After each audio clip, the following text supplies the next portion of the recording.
നമുക്ക് യുദ്ധം നിർത്താം എന്ന് ട്രംപ്, ഓ വേണ്ട എന്ന് ഇറാൻ. ഇങ്ങനൊരു അവസ്ഥ വരുമെന്ന് ആരെങ്കിലും കരുതിയിരുന്നു?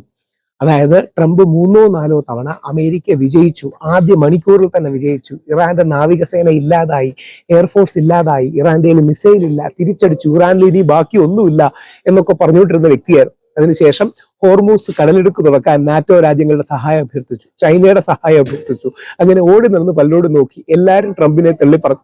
ലോകത്തെ ഏറ്റവും ശക്തിയുള്ള രാജ്യമാണെന്ന് ആലോചിക്കണം. ലോകത്തിലെ ഏറ്റവും പവർഫുൾ ആയ ശക്തിയുള്ള സൈനിക തലവനാണ് ട്രംപ്. ഇപ്പോ ട്രംപ് പറയുകയാണ്, ഞാൻ ഇന്നലെ ആ വീഡിയോ ചെയ്തിരുന്നു, 2 ദിവസം കൊണ്ട് ഇറാനെ ഇല്ലാതാക്കും, എന്നിട്ട് 5 ദിവസം നിങ്ങൾക്ക് വെടിനിർത്തൽ നൽകിയിരിക്കുന്നു എന്ന് പറഞ്ഞു.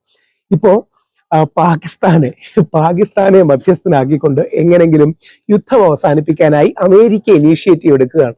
ട്രംപ് പറയുന്നു ഞങ്ങൾ ഇറാനിൽ ചർച്ച നടത്തുന്നു എന്ന്, ഇറാൻ പറയുന്നു ഞങ്ങൾ ചർച്ച നടത്തുന്നില്ലെന്ന്. എന്തൊരു അന്താരാഷ്ട്ര കോമഡിയാണെന്നുള്ളതാണ്. ഇത് BBC അടക്കമുള്ള ലോകത്തിലെ ഏറ്റവും വിശ്വസ്തതയുള്ള മാധ്യമമാണ് BBC.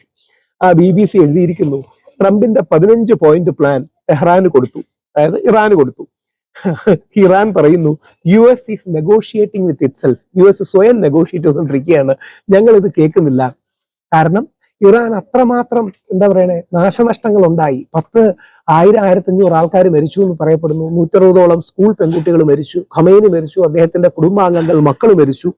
അപ്പൊ എന്നിട്ട് യഥാർത്ഥത്തിൽ ട്രംപ് ഇത് ചെയ്യുന്നത് ഈ ഓയിൽ വിപണിക്കൊക്കെ വേണ്ടിയിട്ടാണ്. ഇയാൾ അടിസ്ഥാനപരമായ ഒരു ബിസിനസ്സുകാരനാണ്, രാഷ്ട്രതന്ത്രജ്ഞനോ നേതാവോ അല്ല, ബേസിക്കലി ഒരു ബിസിനസ്സുകാരനാണ് എന്നുള്ളതാണ്. എന്നിട്ട് ട്രംപ് പല ഉപാധികളും ആദ്യം വെച്ചു, ഇറാൻ അതെല്ലാം തെള്ളിക്കളഞ്ഞു. ഇറാൻ കുറച്ച് ഉപാധികൾ അങ്ങോട്ട് വെച്ചിട്ടുണ്ട്. അതായത് ഞങ്ങൾ യുദ്ധം നിർത്തണമെങ്കിൽ ഇന്ന ഉപാധികൾ വേണം, പക്ഷെ കടുപ്പമേറിയ ഉപാധികളാണ്, അത് സ്വീകരിക്കാൻ പറ്റുമെന്ന് തോന്നുന്നില്ല.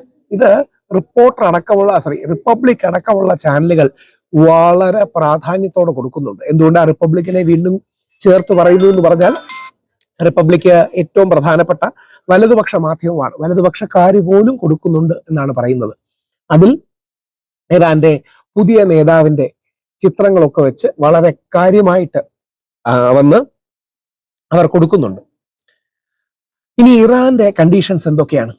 ഗൾഫ് മേഖലയിലെ അമേരിക്കയുടെ എല്ലാ മിലിറ്ററി ബേസും അടയ്ക്കുക, ഇറാന് മേലുള്ള എല്ലാ സാങ്ഷൻസും ലിഫ്റ്റ് ചെയ്യുക, വാർ റിപ്പറേഷൻസ് അല്ലെങ്കിൽ ഈ യുദ്ധഭീകരതയ്ക്ക് റിപ്പറേഷൻസ്, നഷ്ടപരിഹാരം കൊടുക്കുക, ഈ ഇറാന്റെ മിസൈൽ പ്രോഗ്രാമിൽ യാതൊരു ലിമിറ്റും പാടില്ല, ഹെസ്ബുള്ളയ്ക്ക് മേലുള്ള ഇസ്രായേലി സ്ട്രൈക്സ് അവസാനിപ്പിക്കുക, പുതിയ റൂൾ സ്ട്രെയ്റ്റ് ഓഫ് ഹോർമുസ്, അതായത് ഈജിപ്റ്റ് സൂയിസ് കനാലിന് ഫീസ് ഏർപ്പെടുത്തുന്ന പോലെ ഇറാൻ സ്ട്രെയ്റ്റ് ഓഫ് ഹോർമുസിന് ഫീസ് ഏർപ്പെടുത്തുക, ഇനിയും ഒരു യുദ്ധം സ്റ്റാർട്ട് ചെയ്യരുത് എന്ന് ഉറപ്പ് കൊടുക്കുക. ഇതൊക്കെയാണ് ഇറാൻ മുമ്പോട്ട് വെക്കുന്ന അടിസ്ഥാനപരമായ നീക്കങ്ങൾ. യഥാർത്ഥത്തിൽ അമേരിക്കയ്ക്ക് നെഗോഷിയേറ്റ് ചെയ്യേണ്ടി വരുമെന്ന് ഞാൻ വിചാരിച്ചിരുന്നില്ല, ആരും വിചാരിച്ചില്ല. അമേരിക്കയും ഇസ്രായേലും കൂടി ഇപ്പോ കയറി അങ്ങ് അടിച്ചു തീർക്കും എന്ന് വിചാരിച്ചു. പക്ഷെ ഇറാന്റെ പോരാട്ട വീര്യവും ലോകമെമ്പാടുമുള്ള മനുഷ്യർ അതിശക്തമായി അമേരിക്കക്കെതിരെയുള്ള അല്ലെങ്കിൽ ട്രംപിനെതിരെയുള്ള യുദ്ധവിരുദ്ധമായ വികാരങ്ങൾ ഉയർത്തിവിടുകയും അമേരിക്കയുടെ സോഫ്റ്റ് പവർ താഴുകയും അമേരിക്കയുടെ ഗ്ലോബൽ സ്റ്റാൻഡിംഗ് താഴുകയും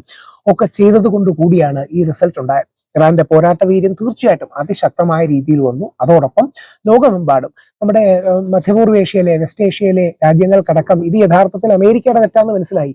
ഇറാൻ അവിടുത്തെ നാട്ടിലെ അമേരിക്കൻ ബേസ് ആക്രമിക്കുന്നതും ആ രാജ്യത്ത് പ്രശ്നങ്ങൾ ഉണ്ടാകുന്നതും ലോകത്ത് എണ്ണവില ഉയരുന്നതും ഗൾഫ് രാജ്യങ്ങൾക്കടക്കം ബുദ്ധിമുട്ടുണ്ടാകുന്നതും ആരുടെ കുറ്റമാണ്? അമേരിക്ക തുടങ്ങിയ, കുറച്ചുകൂടെ കൃത്യമായി പറഞ്ഞ ഇസ്രായേലും അമേരിക്കയും തുടങ്ങിയ റെക്ലെസ് യൂസ്ലെസ് വാർ കാരണമാണ്.